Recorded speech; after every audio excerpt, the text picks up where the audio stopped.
Oke, Assalamualaikum warahmatullahi wabarakatuh. Selamat datang di kelas Integrated Marketing Communication minggu keempat. Dan minggu ini kita akan membahas tentang the communication process in IMC.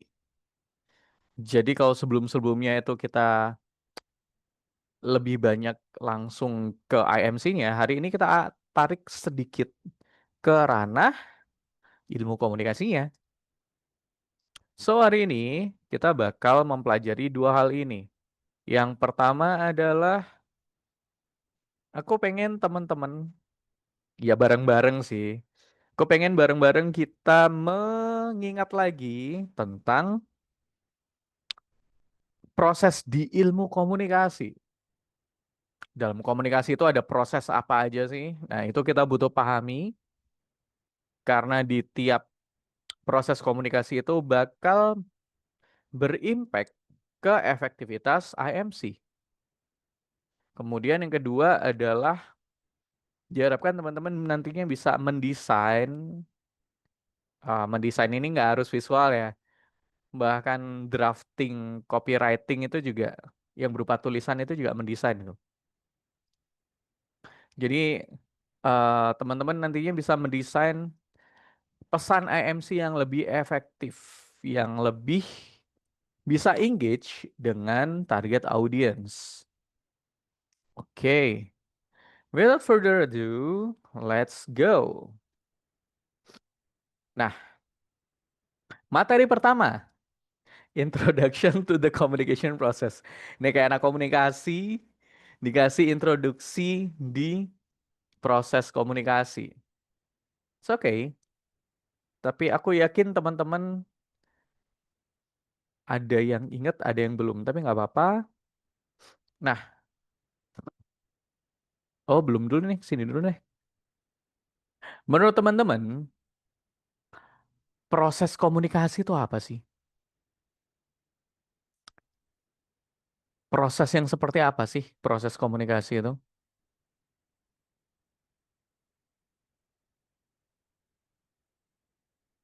Sambil sedikit-sedikit mengingat apa yang sudah ada di teori komunikasi, something sama pengantar ilmu komunikasi. Yang dua materi itu aku ngulang dua kali. Dua kali sama tiga kali gitu. Karena memang sebanyak itu yang harus dipelajari. Proses komunikasi itu apa sih? Yuk, boleh langsung ngomong, bisa juga diketik di kolom chat. Yuk, ditunggu. Apa ya proses komunikasi itu? Proses menyampaikan pesan, Mas, dari komunikator ke komunikan. Oke, Raza bilang proses menyampaikan pesan dari komunikator ke komunikan. Apakah Hmm. sebatas itu? Hmm, Oke, Safira nambahin. Cara gimana pesan disampaikan dari satu orang ke orang lain agar bisa saling memahami. Oke, ada satu lagi? Sama-sama bener kok. Cuman kalau katanya Raja, eh proses menyampaikannya aja, katanya Safira ditambahkan saling memahami. Ada detail lain mungkin yang belum tersampaikan? Apalagi Aji bilang proses komunikan menerima pesan yang disampaikan komunikan. Ini kebalikannya Raja aja sih. Betul. Ada elemen lain nggak yang mempengaruhi? Ini kan kalian udah ngomongin ada komunikator, ada komunikan, ada pesan. Ada apa lagi nih yang terlibat di dalamnya? Proses komunikasi.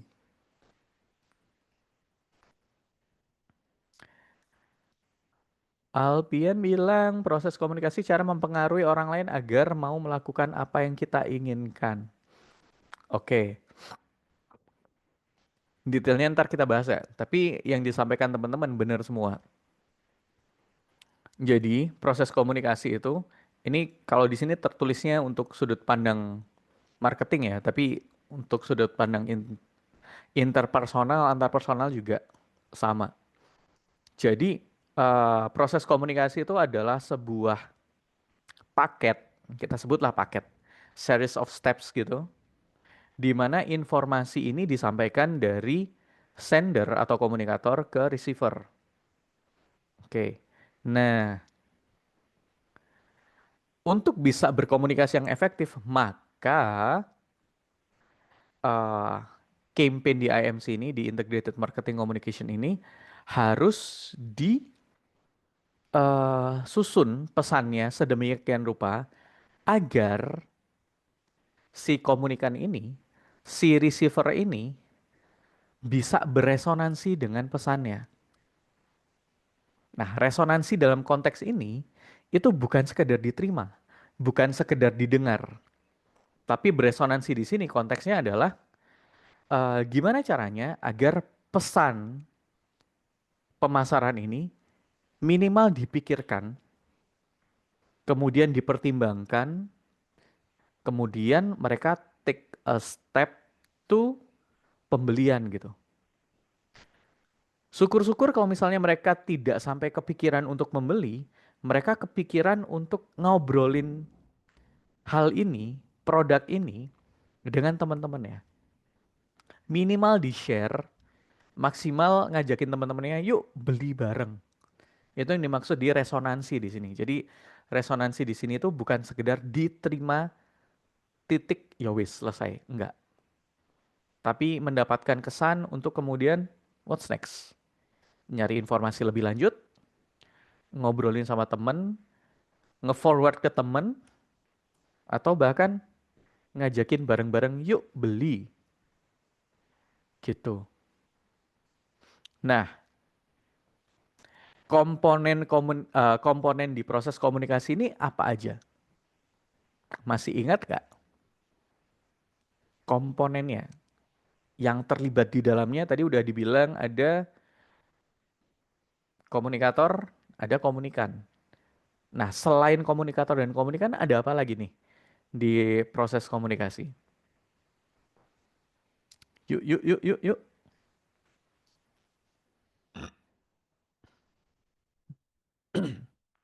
Channel. Oke, channel tuh apa, Ji? Yang kamu maksud channel tuh apa? Tas, merek channel? Atau apa nih? Medianya. Oke, Alpian bilang media.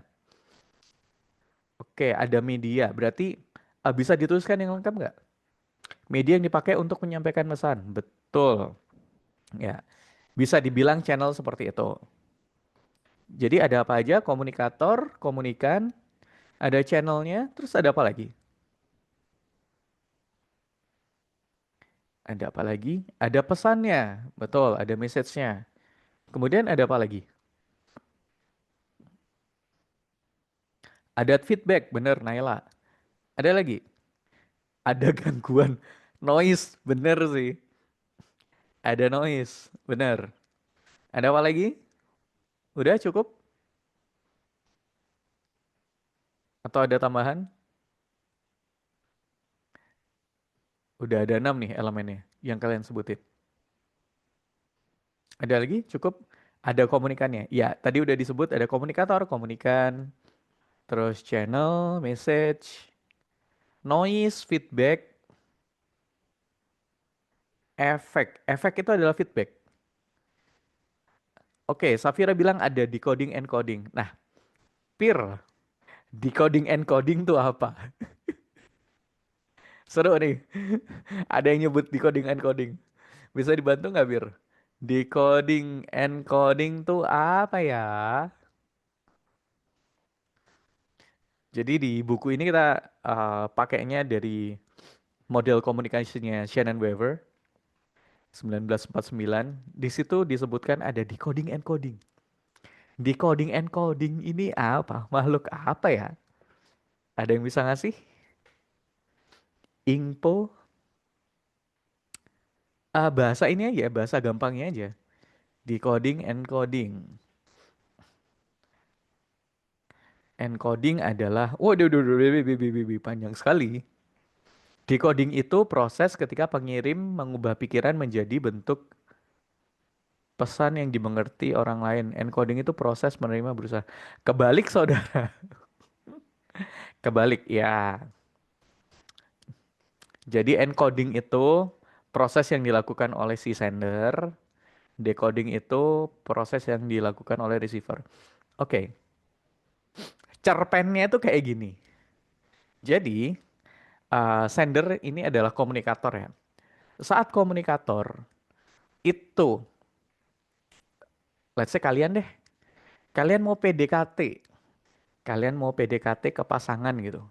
Nah, saat kalian mau ngechat, ngechat dulu deh, nggak usah ngobrol dulu deh, nggak usah VGS dulu deh. Ngechat dulu. Saat kalian mau ngechat, itu kan ya namanya orang lagi suka-sukaan kan.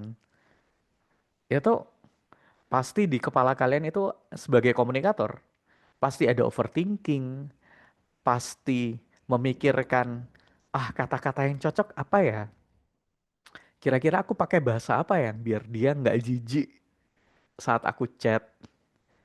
Tapi eh biar nggak sekedar ngechat doang, biar dia ngeh bahwa aku deketin, itu aku harus kasih kata-kata apa ya? Aku ajakin kemana ya gitu. Nah, isi kepala kalian yang saat OVT mau ngechat gebetan itu disebut encoding. Jadi masih berada di kepala.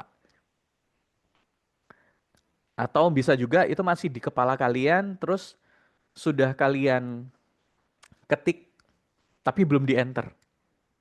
Nah, itu masih proses encoding. Di mana seorang komunikator itu berusaha mempertimbangkan, menyusun calon pesan ini agar cocok, sesuai, efektif, sesuai dengan eh, niatnya dari komunikator. Ini encoding. Nanti kalau chatnya sudah di-enter, sudah dikirim, baru dia berubah dari encoding menjadi pesan. Bisa dipahami? Jadi encoding itu apa yang ada di kepala kalian dan saat kalian drafting itu encoding. Saat sudah di-enter terkirim, itu sudah berupa pesan. Itu message. Nah, message ini nanti bergantung dengan channelnya. Kalian kirim pesan ini berupa email, berarti channelnya ya email. Kalau berupa chat, ya bisa jadi DM IG, TikTok, Facebook, atau lewat WhatsApp. Atau kalau kalian ngomong langsung, berarti channelnya adalah udara. Gitu. Jadi setiap message punya channelnya sendiri. Kemudian decoding itu adalah proses si komunikan menerima pesan. Saat kalian baca pesan, itu kan dipikir dulu. Oh, kenapa kata-katanya kayak gini? Kenapa dia ngode kayak gini? Kenapa kok dikasih emot-emot bunga-bunga gitu? Apa nih artinya? Itu yang ada di pikiran komunikan. Baru kemudian saat dia menerima, ya pesannya masuk ke receiver. Nah, saat pesannya sudah diterima, maka opsinya ada dua. Ngasih feedback atau tidak. Ngasih feedback berarti pesannya bisa dipahami sesuai. Akhirnya ngasih feedback. Atau kalau misalnya nggak ngasih feedback chat secara langsung, tapi kalau ketemu masih ngelirik-ngelirik, itu feedback juga. Tapi kalau kalian tiba-tiba ngilang, ya berarti tidak ngasih feedback. Nah, dalam satu proses komunikasi ini, itu di tiap kesempatannya selalu ada noise. Noise itu apa? Noise ini gangguan, kayak tadi yang disampaikan. Noise itu gangguan. Kadang gangguannya itu ada di channelnya. Oh, saat VC, internetnya nge-lag. Jadi yang tadinya mau nembak ngajakin jadian, si receivernya ngiranya ngajakin berantem. Gara-gara apa? Gara-gara noise. Atau noise-nya bisa jadi di komunikator. Wah, ini aku pengen PDKT ke receiver A, B, sama C. Nah, karena komunikannya itu sudah ada tiga, maka isi kepala dia saat dia encoding bisa jadi ketuker. Karakter si A ketuker ke B, B ketuker ke C. Nah, itu juga berupa noise. Kemudian noise di receivernya itu pas kapan? Ya mungkin waktu dia menerima pesan dia lagi sakit, lagi bangun tidur, lagi nggak fokus. Jadi pesan yang tadinya positif bisa jadi negatif. Nah ini masalah juga. Jadi eh, elemen-elemen ini, elemen-elemen komunikasi ini harus dipahami gitu. Untuk apa? Untuk membuat pesan IMC, marketing yang lebih efektif. Ini nanti keterangan-keterangannya bisa kalian baca sendiri. Yang tadi kita udah bahas, sender itu apa, encoding apa, message apa, sampai feedback dan noise. Ntar bisa dipelajari. Nah, ini nih, IMC yang efektif itu bisa didapatkan jika tiap elemen komunikasinya itu diperhatikan dengan baik. Ini kalau misalnya teman-teman semester lalu ngikut mata kuliah Social Media Management, terus kalian ngerjain UASnya yang cuman suruh bikin konten, nah itu adalah salah satu contoh IMC yang sangat-sangat nggak pas. Mostly di antara kalian bikin konten tapi belum menyesuaikan dengan elemen komunikasinya. Let's say tugasnya kan waktu itu disuruh bikin konten. Nah, saat bikin konten otomatis harus memperhatikan kontennya ada di mana. Oh, Instagram, karakternya Instagram kayak gimana?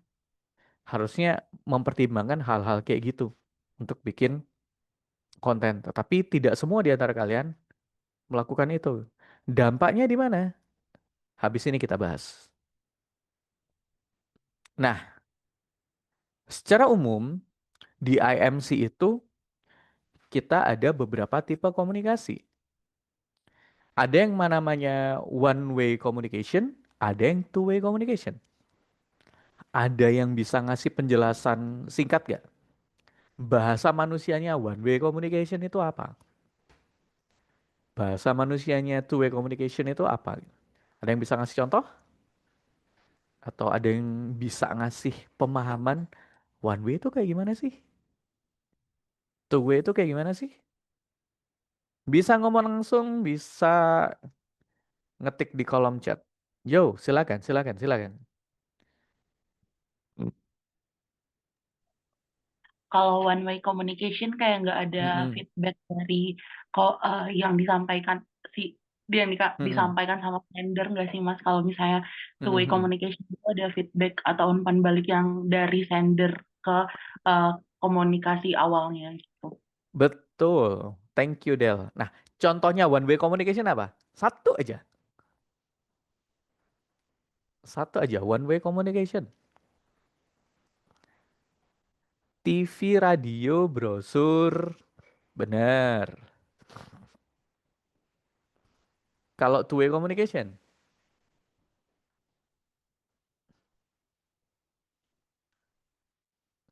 Two way communication berarti melalui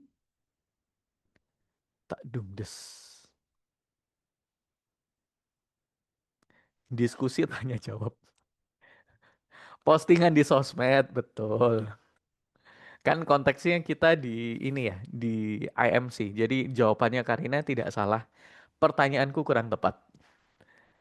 Perkuliahan di kelas, betul. Pertanyaanku kurang tepat. Dalam konteks marketing communication. Oke. One way communication berarti kita menggunakan media-media tradisional atau konvensional. Di mana saat brand-brand atau perusahaan tersebut pasang iklan di TV, pasang iklan di radio, pasang banner pinggir jalan, baliho, bando segala macamnya itu one way communication. Two way communication-nya otomatis butuh sosial media atau email gitu. Nah, di sini yang tadi aku sebutkan, saat teman-teman tugasnya adalah bikin konten di sosmed dalam konteks untuk promo, kemudian kalian bikin postingan Selamat Hari Ibu di Instagram, itu kan lebih ke one way communication ya. Kayak tidak mengundang orang lain buat ikutan gabung diskusi gitu. Karena kontennya cuman Selamat Hari Ibu, terus kalau nggak gitu Hari Pendidikan, terus kalau nggak gitu ngasih tahu ini adalah hari pertama sekolah, gitu doang gitu. Padahal kalau misalnya pesannya, message-nya bisa di-craft sesuai dengan karakteristiknya Instagram atau TikTok, itu kan menarik ya. Let's say Selamat Hari Ibu, terus bawahannya apa momenmu bareng ibu yang paling berkesan gitu. Itu kan udah jadi two way communication. Atau kalau misalnya eh, postingan awal sekolah, berarti kan bisa juga ibu-ibu udah nyiapin apa nih, bekal apa nih untuk hari pertama sekolah anak-anak. Itu two way communication loh. Tapi waktu itu, entah kenapa, hampir tidak ada yang melakukannya. Like, sayang sekali. Berarti pemahaman terhadap message dan channel, karena message dan channel ini kan barengan. Message-nya akan mengikuti channelnya gitu. Berarti pemahaman terhadap message dan channelnya belum sedalam itu saat itu. Nah, jangan sampai hal tersebut terjadi di mata kuliah ini. Oke. Nah, ini nih. Jadi makin ke sini, strateginya AMC itu makin geser ke two-way dialogue dengan konsumer. Pull marketing yang awal-awal kita sebut. Nah, itu karena brand udah sadar nih bahwa mereka nggak lagi bisa bergantung dengan selalu ngasih stimulus terhadap konsumen. Karena stimulus yang didapatkan konsumen itu udah banyak banget gitu. Saat kita udah berada di sosial media atau digital media, otomatis kita sudah tenggelam dalam informasi. Maka kalau tidak dibalik sistemnya menjadi two-way communication, two-way dialogue, maka ya konsumen akan saat mendapatkan informasi, promo, or else lebih kayak, oh oke, nice to know gitu. Tapi kalau misalnya udah dibangun two-way dialogue, sedikit-sedikit disapa, diajakin ngobrol, dikasih topik buat engage. Kalau ada promo dan selling, kebutuhan selling oleh perusahaan, ya konsumer juga akan ikutan, akan memakan umpan promo dari perusahaan atau brand gitu. Nah, sehingga untuk si perusahaan ini bisa selalu tampil, bisa selalu diingat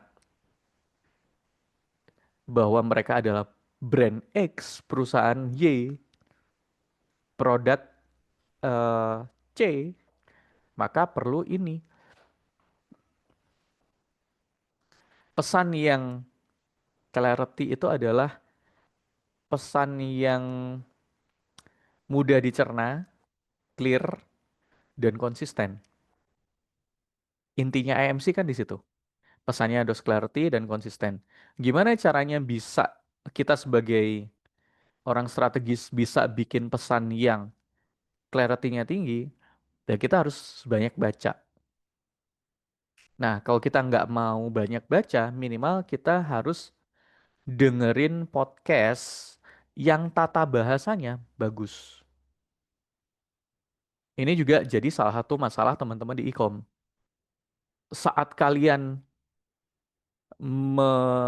merencanakan dalam kepala kalian pesan promo, draft iklan, draft film, draft program komunikasi yang di kepala kalian itu pasti bagus, aku yakin. Tapi saat menurunkan ide yang di kepala menjadi satu kalimat yang mudah dipahami semua orang, masalah kalian ada di situ. Entah kenapa, apakah kalian tidak banyak yang suka baca, atau apakah kalian suka nonton film, nonton konten, nonton podcast, tapi kalian tidak fokus pada detail bahasanya atau apa, itu aku nggak tahu. Itu teman-teman yang bisa assessment sendiri, coba dibayangkan sendiri, dipertimbangkan kira-kira kalian butuh belajar apa. Belajar mendengar, belajar baca, atau belajar fokus saat nonton konten atau baca konten sehingga kalian punya database tata bahasa yang lebih banyak. Karena jujur, saat kita mau menghasilkan sebuah pesan dalam bentuk tulisan atau dalam bentuk verbal, omongan, maka apa yang kita keluarkan dalam bentuk tulisan atau omongan itu bergantung dengan apa yang sudah kita masukkan ke kepala kita gitu. Jadi runtutan kenapa kita bisa ngomong kayak gitu, nulis kayak gitu berarti kita pernah secara sadar baca atau memperhatikan cara seseorang atau sebuah podcast menyampaikan informasi. Itu dulu. Jadi kalau kalian berharap, wah aku dengan mengikuti mata kuliah ini bisa langsung bisa ngomong gitu. Enggak juga. Karena itu tadi, kita nggak bisa mengeluarkan sesuatu kalau kita belum ngisi sesuatu. Nah, menurutku cara paling gampang, ya kalian bisa nonton konten, dengerin podcast, atau nonton film, tapi fokus ke susunan tata bahasanya. Itu cara belajar paling gampang, menurutku. Kalau kalian punya cara yang lebih efektif, nggak apa-apa, bisa di-share aja. Kemudian konsistensi. Konsistensi ini berarti pesan yang disampaikan oleh perusahaan, mau di banner, di TV, di radio, di konten, itu harus konsisten. Tidak harus sama persis, tapi harus konsisten. Karena patut disadari bahwa kalau misalnya brand tersebut itu ada di sosmed dan ada di radio, otomatis target audiensnya akan sedikit berbeda. Saat mereka bikin pesan di radio, otomatis pesannya untuk orang-orang yang di jalan atau orang-orang yang lebih berumur. Sementara kalau hadir di sosial media, otomatis itu dilakukan untuk nge-reach audiens yang lebih muda. Nah, even though itu untuk target audiens yang berbeda, tapi harus ada konsistensi yang sama. Konsistensi yang sama ini bisa sesimpel jinglenya sama atau warnanya sama antara yang ditunjukin di TV sama di banner, sama di sosmed. Brand color berarti kan? Atau bisa juga karakternya sama, modelnya sama, BA-nya sama. Itu juga bisa untuk membantu konsistensi. Nah, sampai di sini ada yang mau didiskusikan terlebih dahulu? Atau kita bisa lanjut? Masih aman? Kita ada di slide ke 16 dari 30 sekian. Oke, kalau misalnya aman, aku lanjutin. Nah, kita bakal ngomongin tentang developing effective IMC message. Ini hidung kayaknya udah mulai agak gimana gitu, habis kehujanan, nggak apa-apa. Lanjutkan aja. Nah, gimana sih caranya untuk mengembangkan pesan integrated marketing communication yang efektif? Nah, ini ada beberapa hal yang mungkin teman-teman yang ada di kelas Komgrafku udah notice gitu. Karena kurang lebih sama apa yang ada di Komgraf sama ada di sini. Yang pertama, kalian harus kembangkan dulu core message-nya. Core message ini kita bisa juga sebut sebagai key message. Intinya tuh mau ngomong apa?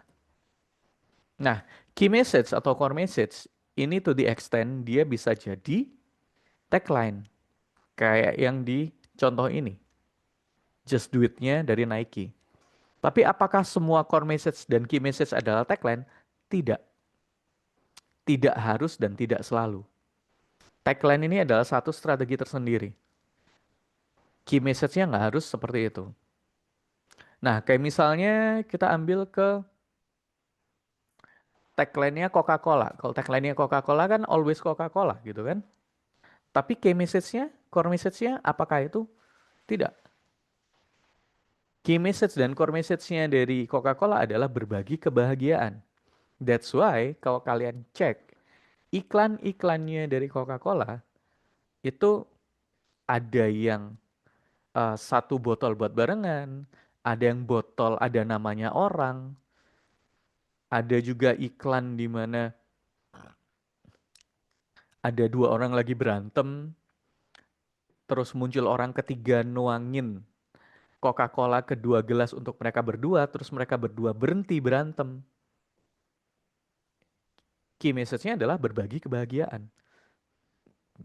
Nggak bisa nunjukin cuman ada satu orang happy-happy sendiri di Coca-Cola. Nggak bisa. Bukan itu. Bukan itu key message-nya dari Coca-Cola. Kemudian tone and voice. Tone dan voice-nya dari pesan ini harus clear. Kayak misalnya Coca-Cola tadi. Coca-Cola ini tone of voice-nya lebih ke humorous dan inspiring. Cuman inspiring-nya nggak setinggi humornya gitu. Lebih ke fun sih, sorry. Fun dan inspiring. Kalau si Coca-Cola. Bukan humorous, sorry, salah. Fun dan inspiring. That's why iklan-iklannya, posternya, TVC-nya itu selalu fun. Di bawah happy aja gitu. Acara Piala Dunia happy, acara konser happy gitu. Cuman sometimes dia inspiring. Sometimes aja, tapi tidak sesering itu. Atau misalnya kita geser ke temennya Coca-Cola itu ada Sprite. Kalau Sprite itu memang humorous.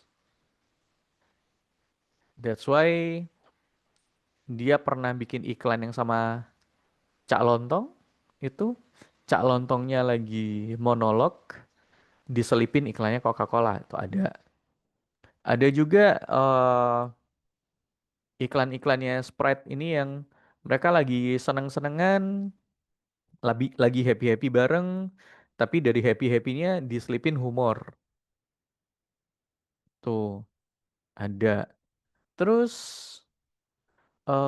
Marjan, Marjan itu lebih ke inspiring. Jadi meskipun dia nunjukin adegan-adegan yang fun, bareng-bareng sama keluarga, family, something, selalu ada inspiringnya yang dikasih. Nah ini harus konsisten. Antara satu media dengan media yang lain harus konsisten. Antara iklan tahun 2025, 2024, 2023 harus konsisten. Tone of voice-nya. Bukan bentuknya. Bentuknya bisa berbeda-beda. Tapi cara menyampaikannya harus tetap sama.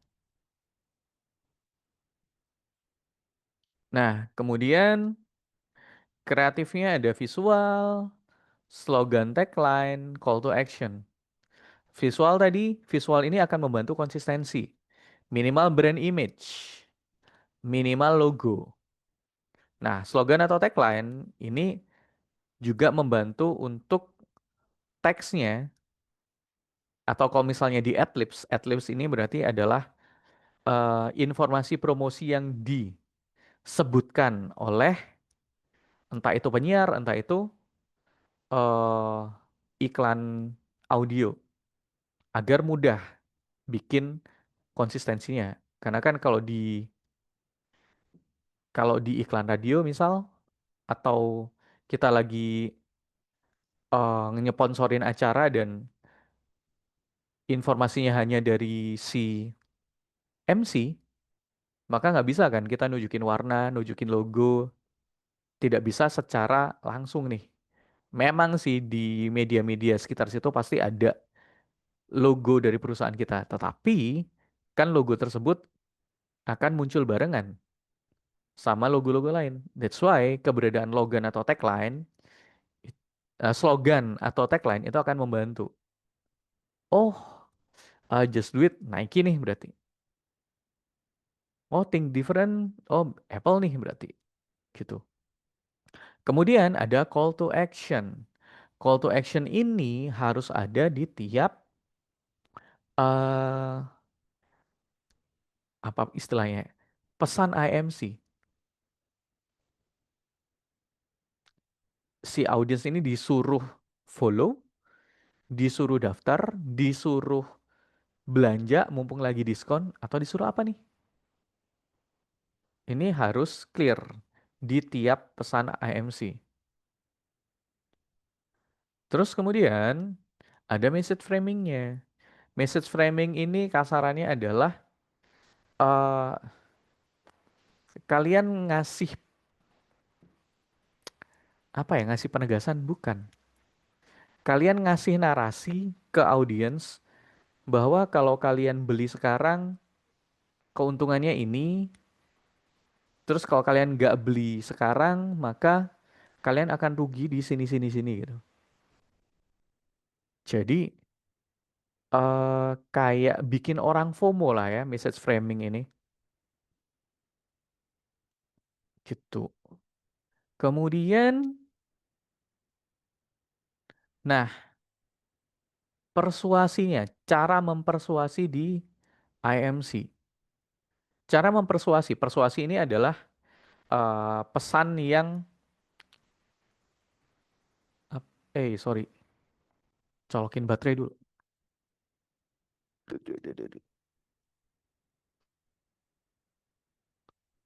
Oke, persuasi ini adalah pesan yang membujuk.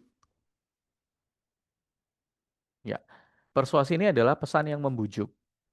Nah, cara membujuk orang itu ada dua, pakai rasional atau pakai emosional.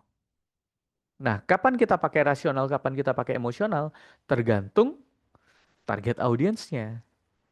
Kalau target audiensnya itu adalah pria dewasa, 35-54 tahun, pakailah rasional. Karena mereka lebih berpikir logika. Tapi saat kalian pengen mentargetkan ke ibu-ibu, maka pakailah emotional appeal. Karena buat mereka eh, sisi emosinya lebih tinggi. Nah, tapi nanti juga bergantung dengan produk-produknya dulu. Produk yang bakal kalian tawarin apa? Let's say, memang sih si eh, cowok-cowok ini, bapak-bapak ini, sisi rasionalnya memang lebih tinggi.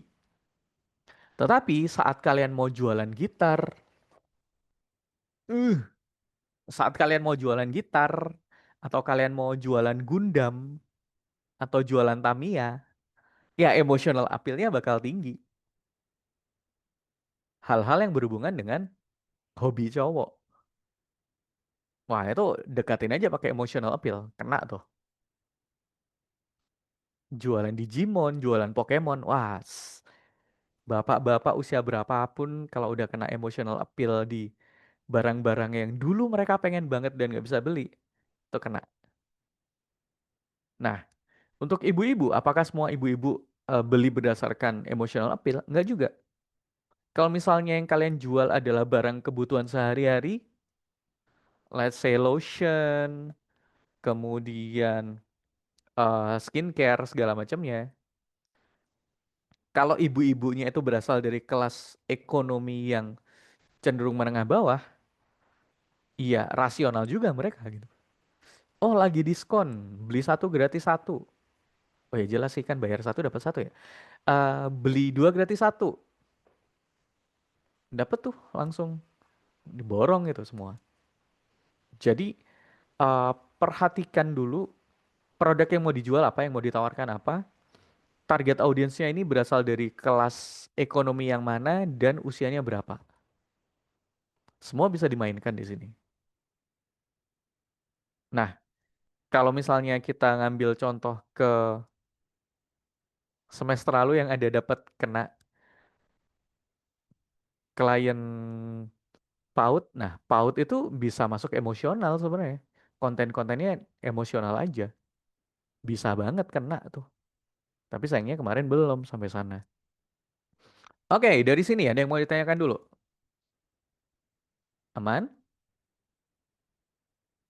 Masih aman? Oke, masih aman. Kita masuk ke AIDA Model Framework for IMC Messaging. Nah, minggu lalu tuh kita udah senggol tentang AIDA. Nah, kalian masih ingat nggak? AIDA tuh apa sih? Apa sih yang kalian tahu tentang AIDA tuh? Bisa open mic, bisa ketik di kolom chat. AIDA tuh apa ya? AIDA tetangga saya. AIDA tuh apa sih? Silakan, silakan, silakan.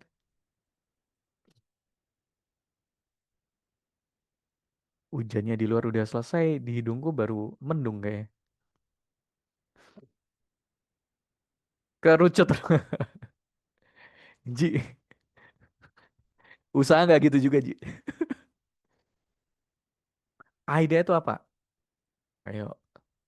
Awareness, interest, desire, action. Iya, tapi untuk apa nih? Apa manfaatnya AIDA itu? Adakah, adakah? Ditunggu, ditunggu, ditunggu, ditunggu.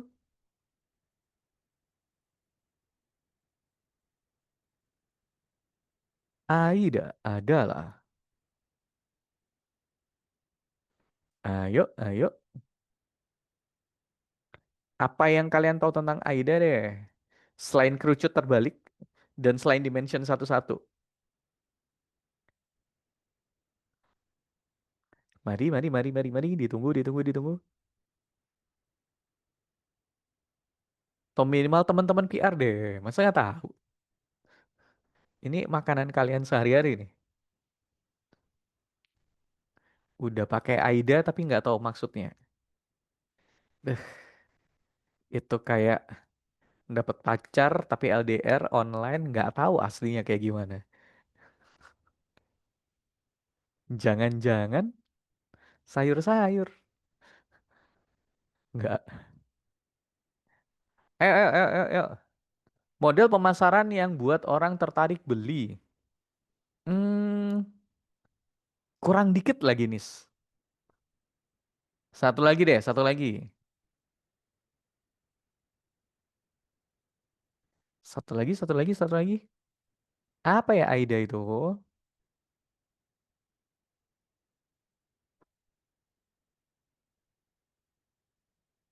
Tung, tung, tung, tung, tung. Mari kita mention. Kalau tidak ada yang Farhan Fahrezi, lupa. Nggak apa-apa, nggak apa-apa. Farhan Fahrezi, adakah? Menurutmu Aida itu apa sih?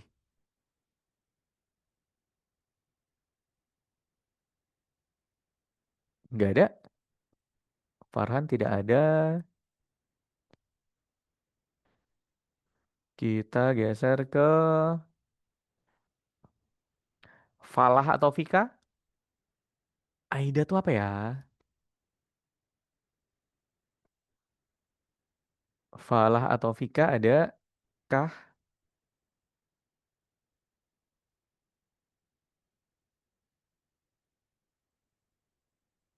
tahapan? Oke. Wah, thank you Del. Ini Vira bilang tahapan yang dilakukan konsumen dari pertama tahu sampai akhirnya memutuskan beli. Oke, bener. Dia bilang juga kerangka kerja untuk menyusun pesan promosi atau action selanjutnya yang dilakukan. Betul, ini sebenarnya adalah pendekatan psikologis untuk menarik eh minat dari konsumen. Jadi ini adalah framework psikologis. That's why ada awareness, interest, desire, sampai action. Nah, dalam program PR bisa jadi AIDA ini itu satu elemen aja masuk di satu program. Tapi dalam IMC, dalam periklanan, AIDA ini harus muncul semua di sebuah pesan komunikasi. Let's go, kita breakdown. Nah, di sini AIDA itu bisa attention, bisa awareness. Istilah ini sering dibolak-balik, tapi intinya sama. Nah, kita akan ngobrolin AIDA ini dalam konteks IMC dan periklanan ya. Nah, awareness ini atau attention ini harus kita dapatkan di eh, pesan komunikasi yang kita bikin. Kalau misalnya poster berarti visualnya harus oke. Kalau misalnya poster berarti headline-nya harus yang bikin wow. Kalau misalnya audiovisual berarti modelnya harus yang let's say on point atau musiknya harus dibikin orang apaan sih sampai noleh gitu. Itu attention atau awareness. Gimana caranya orang nengok dulu deh. Nah, attention ini kemudian dilanjutkan dengan interest. Kalau orang udah nengok, informasi apa yang harus masuk? Apakah informasi tentang diskon? Apakah informasi tentang eh lagi ada event atau lagi ada produk baru atau apa nih? Mungkin kita bisa masuk dari iklan skincare aja deh. Iklan skincare kan biasanya awalnya tuh ditunjukin model yang cakep, entah cewek entah cowok, cakep lah. Cakep, kulitnya bagus, biasanya lagi jalan, biasanya kelihatan mukanya aja, extreme close up. Terus mereka pakai atribut, pakai artistik yang menggunakan brand color. Biasanya itu buat nge-grab awareness. Nextnya, biasanya mereka akan menyampaikan satu atau dua kata atau satu atau dua kalimat tentang produk ini. Aku baru pakai dan bla bla bla. Atau aku selalu kelihatan on point karena ini. Itu mancing interest. Nah, desire-nya gimana? Desire-nya ini bisa jadi kalau kita balik ke contoh skincare tadi ya, bisa jadi ditunjukin sebelum pakai itu kayak gimana, setelah pakai kayak gimana. Jadi orang bisa, konsumen ini bisa berandai-andai. Oh iya nih, sekarang posisi kulitku kayak gini. Kalau aku pakai berarti aku bisa berubah kayak si model ini. Bisa jadi desire. Baru action ya taruh terakhir itu kamu mau menyampaikan apa? Belilah, dapatkan di apotek terdekat atau tunggu tanggal sekian baru akan ada launching atau apa? Atau subscribe dulu biar dapetin sampel atau apa nih? Call to actionnya. Sehingga kalau misalnya mau dibikin template, ini adalah template untuk bikin AMC message atau AMC campaign. Jadi attentionnya mau di mana, mau pakai visual atau mau pakai audio atau apa, highlightnya apa yang bikin orang tertarik sampai ada penawaran nggak, sehingga call to actionnya bisa kemana nih? Dari sini ada yang mau ditanyakan dulu, aman?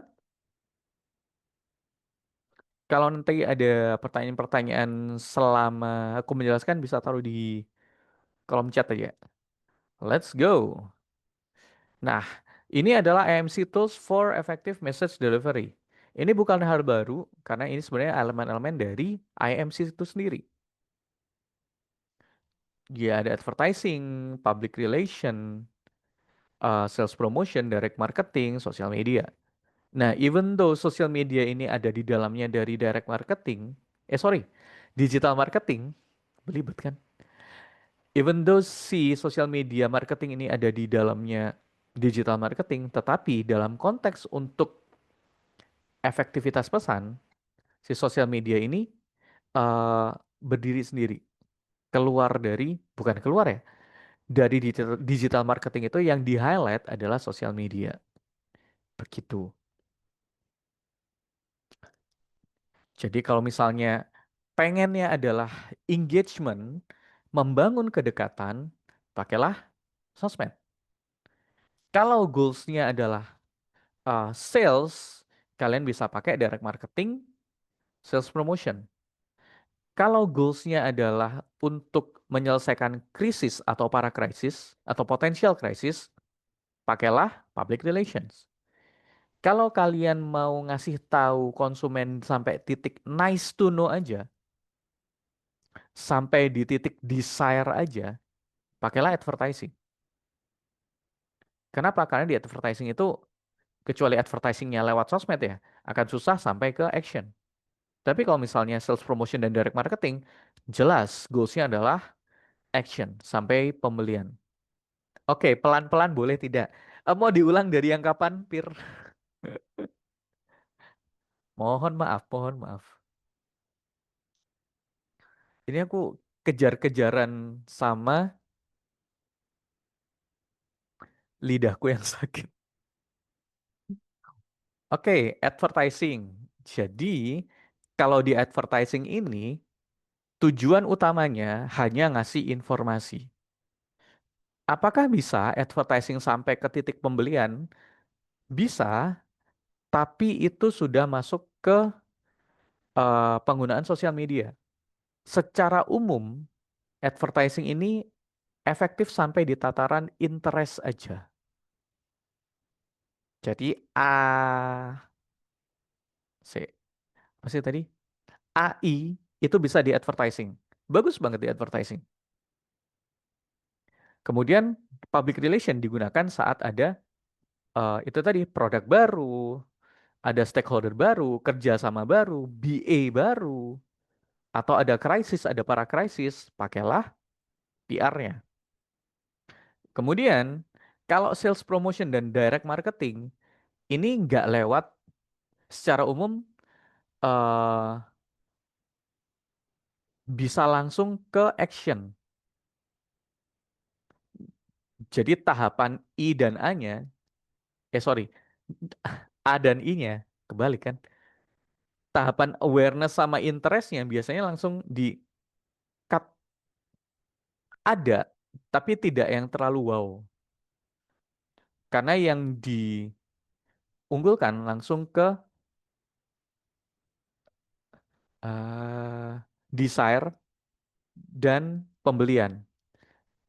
Karena kalau udah orang dikasih diskon, dikasih tahu bahwa game yang Anda masukkan di cart lagi diskon, sorry, eh, lagi ada penawaran khusus. Nah, itu kan otomatis desire-nya udah naik gitu. Nah, sosial media lebih ke engagement tadi. Apakah bisa sosial media sampai di action? Bisa, tapi bukan itu sebenarnya fungsi utamanya ya. Kita di sini ngomongin fungsi utama. Mau dipaksain sampai action bisa. Biasanya perusahaan-perusahaan itu mintanya tim sosmed sampai melakukan ke titik pembelian. Cuman metriknya agak susah karena memang lebih ke mengumpulkan desire aja, interest dan desire aja sebenarnya. Interest, desire, engagement gitu. Aman?